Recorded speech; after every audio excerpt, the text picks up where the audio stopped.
is Kevin Brooks, University of Illinois Extension, Farm Business Management and Marketing. Here in Central Illinois, here in mid-April, we're looking at an area which water comes down through that swale there and then down through this waterway to take the water away. As you can see, those houses are below grade, and one of the things that was happening was water was accumulating there with the street. Naturally, the water should flow the other way, but the way they were built too low. It wasn't graded properly, so the village became involved and got involved in a project here to improve conservation and the flow of water. And there are standpipes over there that take the water away from that corner down through a tile, which comes down through the field there and is actually below this waterway right here.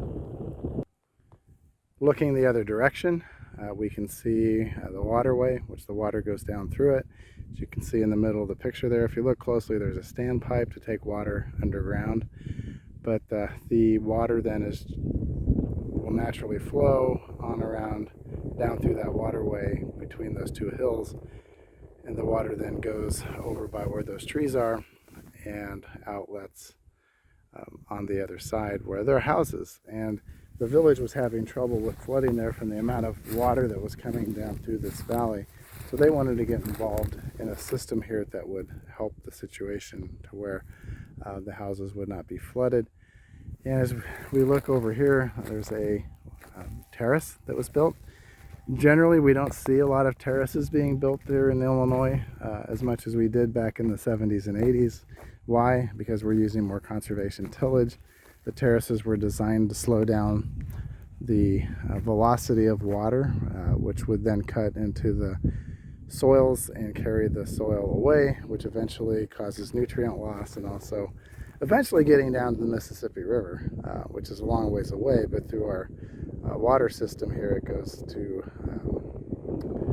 outlets into the Gulf of Mexico, where you've heard about the dead zone from all the nutrients that come off of Midwestern farm fields into it. So this is a conservation measure to help reduce erosion and to improve water quality and the environment. And water is held back by those terraces, again, to slow it down, and we're going to walk over there and take a look at that here in a minute. We're now on the back side of this terrace. You can see it has considerable height to it. Again, it was designed to keep the water from flowing from that direction at such a high rate of speed, which would cause erosion, but also damage to those houses and buildings in the distance over there. This one is actually quite deep. Again, a lot of these were put in the 1970s and 80s. I don't see that many now because of the cost. They're quite expensive. But in this case, these were rebuilt actually to help with the farm to keep erosion down, but also the local village was involved in helping neighborhoods to keep from flooding. You can see the valley here to which the water flows down. We're going to walk over the top here, look at the other side.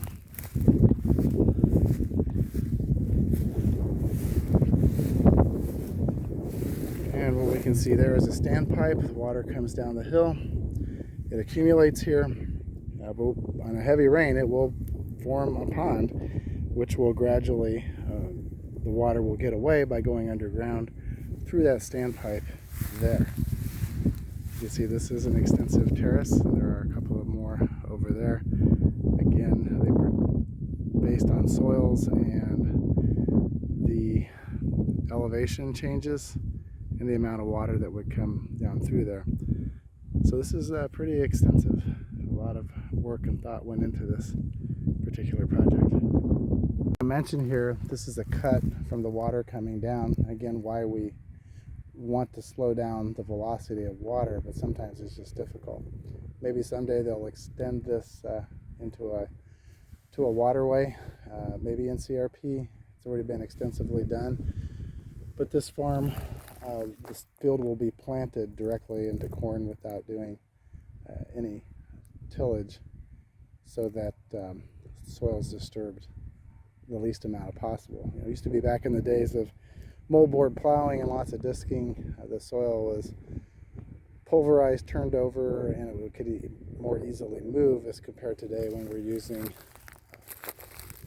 minimum tillage efforts, no-till, putting in waterways and systems, and it's still awfully hard, even if this was no-till, to slow down the cutting because the amount of power that comes from water cutting down through there. But this field has been had a lot of work done on it. It's keeping a lot of the soil from moving to places it shouldn't be and helping to improve the quality of life for people in the area.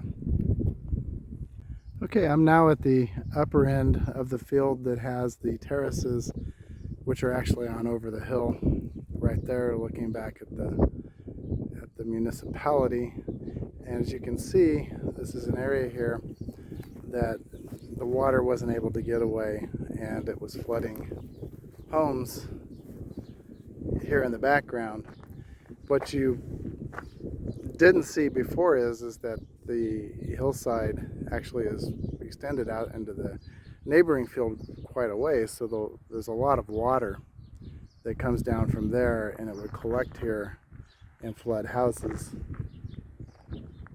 and then go down through the system, which is why the village participated in this. It gives a good illustration why it's important for non-farm and farm property owners, as well as farm property owners, to get together and do neighborly projects to work together to correct these systems that are causing problems as we expand living areas, and it just gives you a perspective of why we do this in some cases.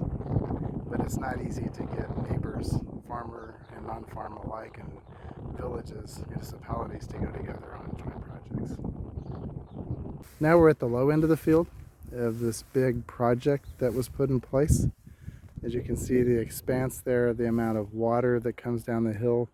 As you can see in the distance, that which would be slowed down, the water slowed down by the terraces.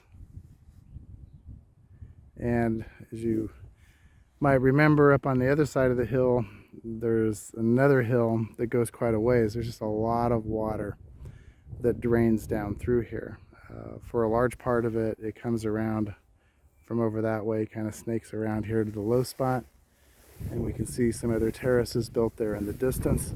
But I wanted to point out here, this low area serves as a big retention pond, and that is a very large standpipe, probably the biggest I've ever seen, that takes in the water, and then it goes underground and eventually gets to the river through a drainage system through the village. And the design, of course, was to protect neighboring buildings, houses, businesses from being flooded. Like I said, this is a massive system here, as will fill up with quite a bit of water in a major rain event.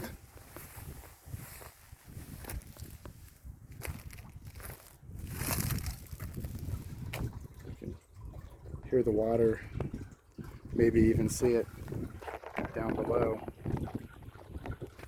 running through here. And of course, this will fill with water